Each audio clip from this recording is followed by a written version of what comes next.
Is our election system in Maryland completely broken, or are we witnessing the beginning of an intentional attempt to tilt the scales before the first vote is even cast? A massive printing error involving 500,000 mail-in ballots has sparked a firestorm of controversy, and now, Donald Trump is taking the gloves off, demanding that the Department of Justice step in to investigate what he calls a corrupt operation. Before we continue, if you want to stay on top of everything happening in U.S. politics, hit that subscribe button right now and leave a like.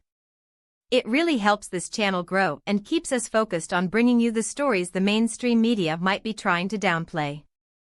Here is the situation. Maryland election officials have admitted that a printing vendor company called Taylor Print Visual Impressions messed up big time. A segment of the over 500,000 voters who requested mail-in ballots received packets intended for completely different voter segments. In plain English, thousands of people in Maryland were sent the wrong ballots. Now, the state is scrambling, telling voters to destroy the original materials and wait for a replacement, but the RNC and Republican leaders are having none of it. President Trump went to Truth Social, and he didn't mince words.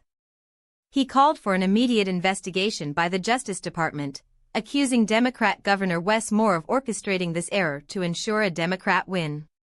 Trump's argument is bold and aggressive. He claims these illegal ballots are essentially a tool for voter suppression against Republicans, arguing that this is exactly why Maryland is considered a safe state for Democrats because the process is, in his words, completely rigged.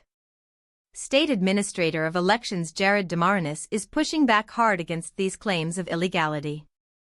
He insists the issue is purely a vendor error and that they are working around the clock to ensure every vote is verified and secure. The vendor has promised that safeguards are in place to make sure only the corrected ballots are counted, but here is the problem. When you ask for public details on what those safeguards actually are, the information is scarce. This isn't happening in a vacuum. The Republican National Committee is already in the middle of a legal battle against Maryland for failing to clean up their voter rolls.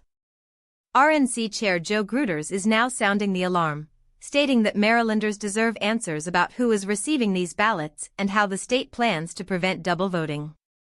They are expanding their Protect the Vote operations, deploying legal experts and hotlines to keep a close watch on the situation as we head toward the June 23 primary. So, what does this mean for the average voter? It means confusion, distrust, and a massive question mark hanging over the integrity of the upcoming election.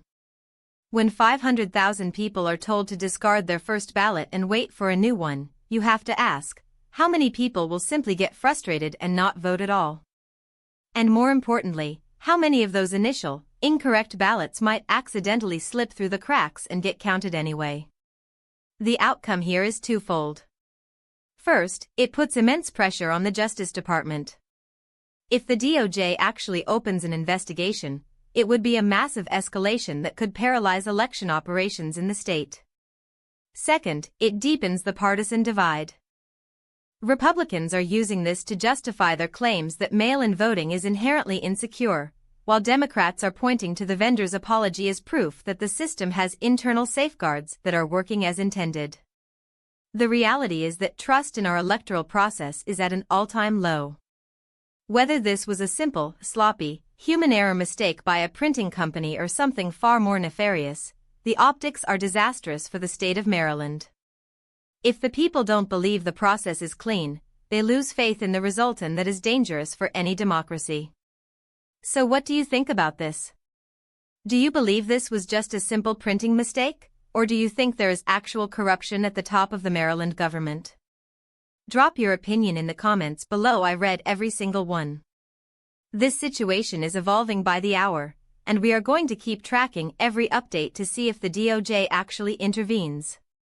Stay vigilant, stay informed, and don't take anything at face value.